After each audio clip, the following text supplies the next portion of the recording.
તો મુંબઈમાં પણ ફરી વરસાદની શરૂઆત થઈ છે। શહેરના અનેક વિસ્તારોમાં વરસાદ વરસી રહ્યો છે। રોડ રસ્તા પર વરસાદી પાણી ફરી વળ્યા છે। મુંબઈની વાત કરીએ તો ફરી મુશળધાર વરસાદની શરૂઆત।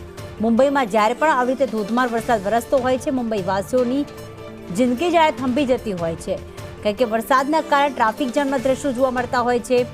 ટ્રેનો વિલંબથી ચાલતી હોય છે, લોકલ ટ્રેનમાં પણ તેની સેવા પર અસર થતી હોય છે। મુંબઈમાં ભારે વરસાદના કારણે મુંબઈનું જીવન પ્રભાવિત થયું છે, તેના પર અસર થઈ છે।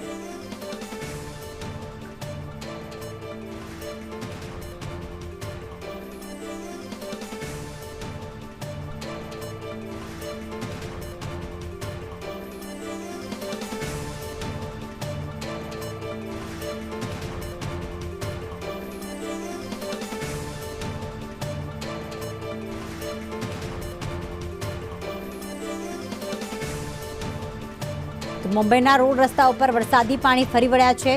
ફરી એક વખત વરસાદની શરૂઆત અને અનેક વિસ્તારો પાણીના હવાલે થયા છે।